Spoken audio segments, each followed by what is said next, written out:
Bismillahirrahmanirrahim. Assalamualaikum warahmatullahi wabarakatuh. Perkenalkan, di sini saya Dr. Mui bergerak dan bertugas pada hari ini. Di sini terdapat pasien dalam keadaan sadar datang ke IGD dengan keluhan pada tungkai bagian kanan. Mohon maaf Bapak. Bapak dengan Bapak siapa? Bapak Ari. Bapak Ari. Alamatnya di mana Pak? Marang. Bekerja sebagai apa? Guru. Di sini dengan keluhan apa Pak? Ini kaki saya sakit. Sakit ya Pak. Baik, di sini pertama saya akan melakukan primary survey terlebih dahulu, walaupun pasien sadar. Di sini untuk mengecek tanda-tanda vital. Di sini untuk RW kita menggunakan look listen feel, tapi karena pasien dapat berbicara dan sadar, maka di sini untuk RW-nya clear. Kemudian yang kedua untuk breathing atau ventilasi. Di sini dapat dibuka bajunya. Kemudian tetap jaga imobilisasi kepala. Kita hitung respiratory rate-nya dalam 1 menit.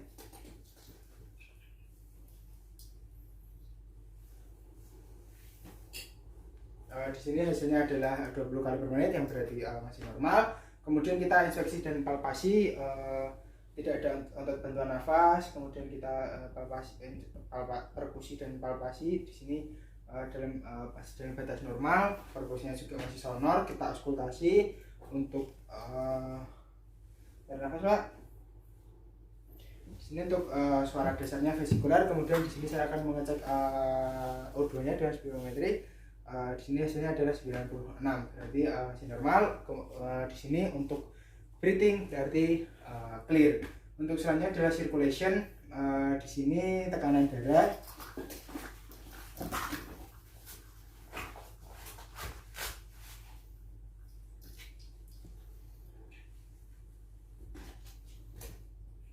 Di sini tekanan darahnya 120/80, yang berarti masih normal.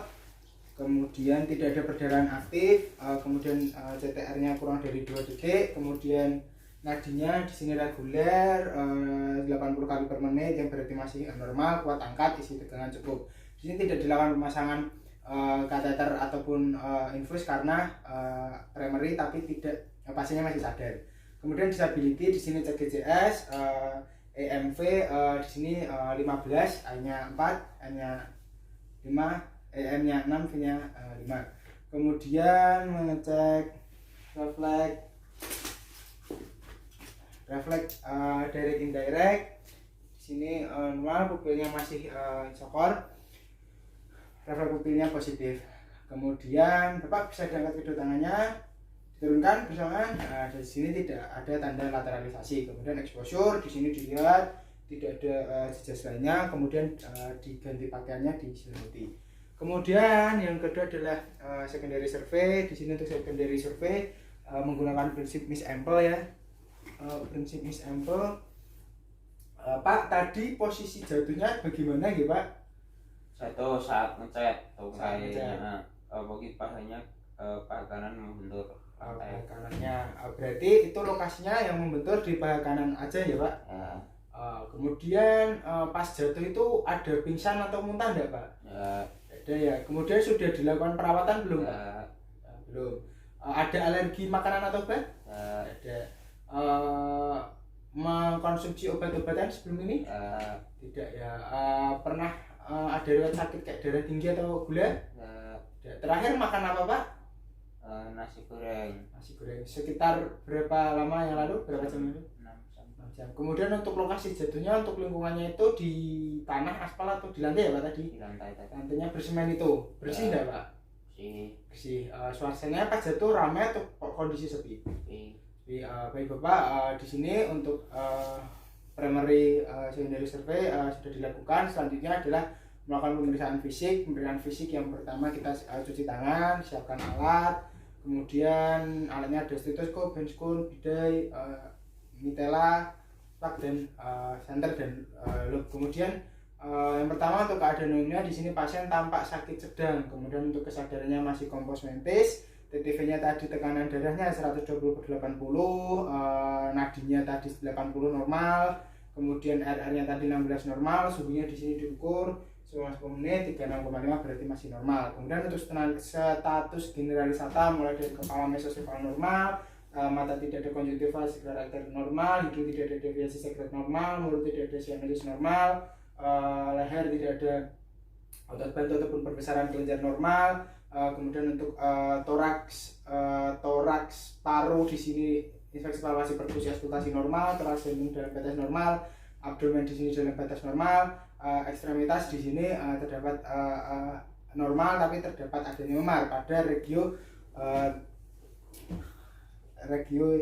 yang kanan, tungkai femur dextra ya. Kemudian di sini selanjutnya ada pemeriksaan status lokalis. Pemeriksaan status lokalis itu pada regio femur dextra. Di sini sudah dibuka bagiannya. Yang pertama kita inspeksi di sini tidak terdapat memar, deformitas, tidak ada angulasi, tidak ada rotasi. Kemudian kita lakukan pengukuran panjang anatomis dan panjang klinis. Di sini dibandingkan yang kanan dan yang kiri.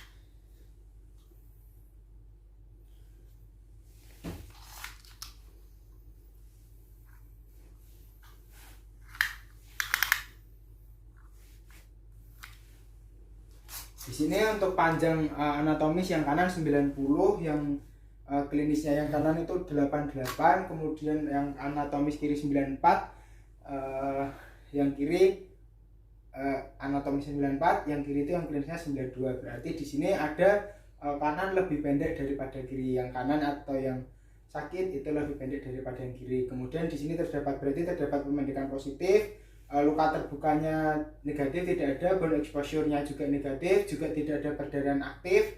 Kemudian inspeksi pada distal fraktur, di sini tidak ada distal fraktur, berarti daerah sini tidak ada bengkak, tidak ada pucat. Kemudian kita palpasi, mohon maaf ya Pak, nanti kalau nyeri bilang. Di sini krepitasi positif, secara tidak sengaja, nyeri tekannya juga positif tadi. Pak, nyeri bilang ya Pak.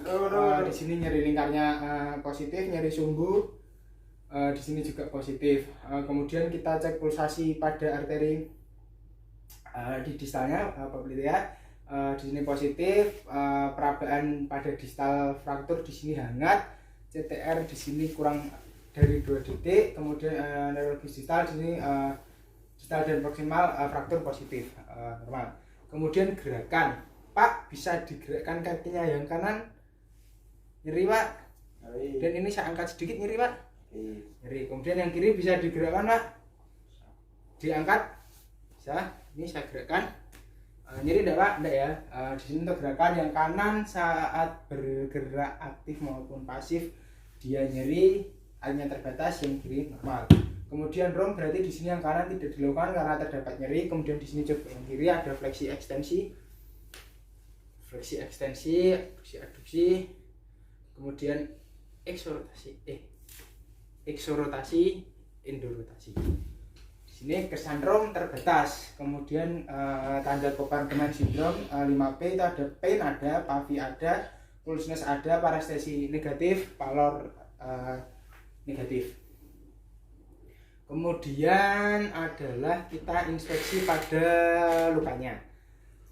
Pada luka di sini luka terbukanya tidak ada, memar positif, bone exposure tidak ada, perdarahan aktif tidak ada, deformitas di sini pada femoris yang dextra ada pemendekan, kemudian distal frakturnya tidak ada udem, tidak ada pucat, kemudian ya tidak ada itu. Kemudian di sini pemeriksaan kekuatan otot pada yang sakit tadi tidak bisa mengangkat, hanya bisa bergeser sedikit dan kontraksi, berarti skornya 2, ada kontraksi dan bisa bergeser. Kemudian baik Bapak, alhamdulillah untuk pemeriksaan sudah selesai. Bapak bisa merapikan, di sini saya akan merapikan alat. Di sini saya memerlukan pemeriksaan penunjang nanti, namun di sini karena ada curiga fraktur maka akan saya lakukan bidet dulu. Nanti untuk di sini untuk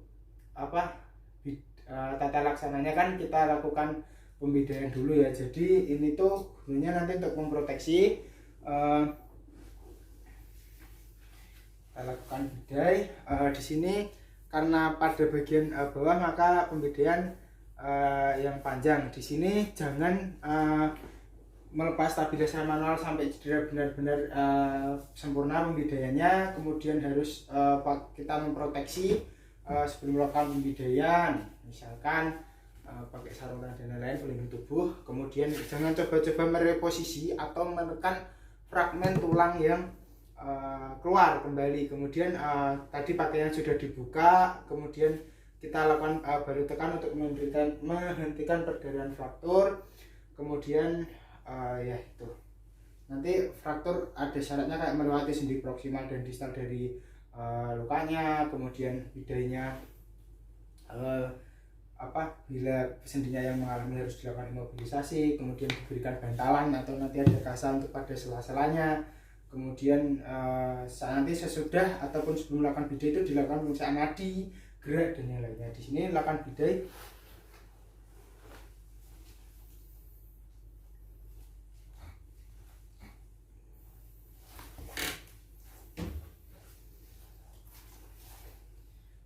pada 5 titik 6.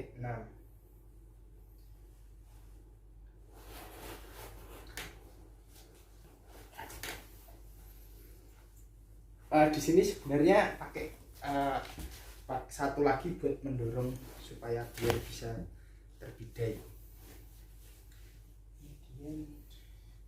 Di sini karena yang fraktur sini, maka pada bagian proksimal maupun distal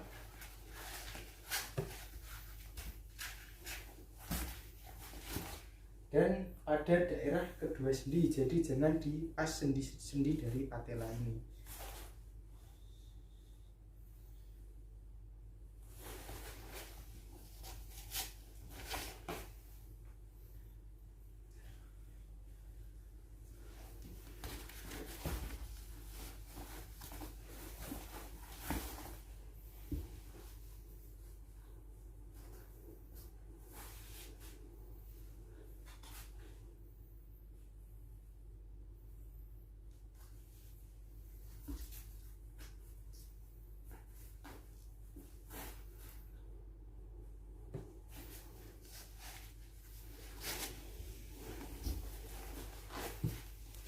Pegangin, Pak.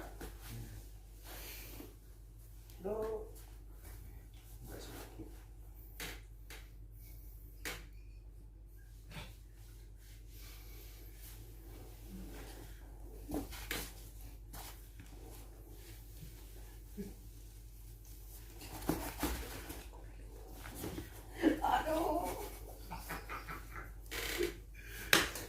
Siap, Pak.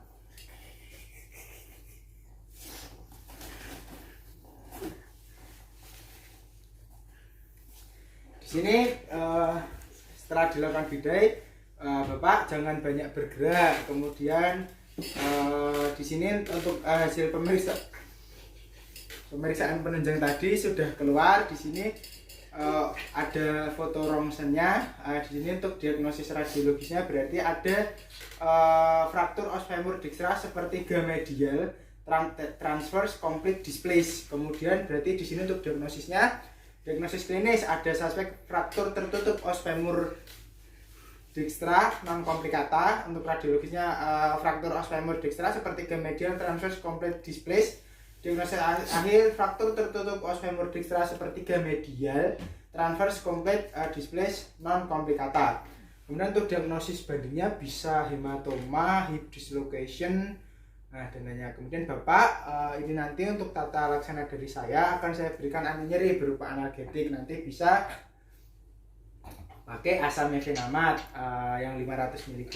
Kemudian Pak, jadi ini ada fraktur atau patah tulang pada bagian paha karena adanya trauma saat jatuh. Kemudian Bapak nanti jangan dipijat, kemudian jangan banyak bergerak pada bagian yang sakit ini. Kemudian akan saya rujuk ke spesialis bedah ortopedi. Ada yang ditanyakan, Pak? Enggak.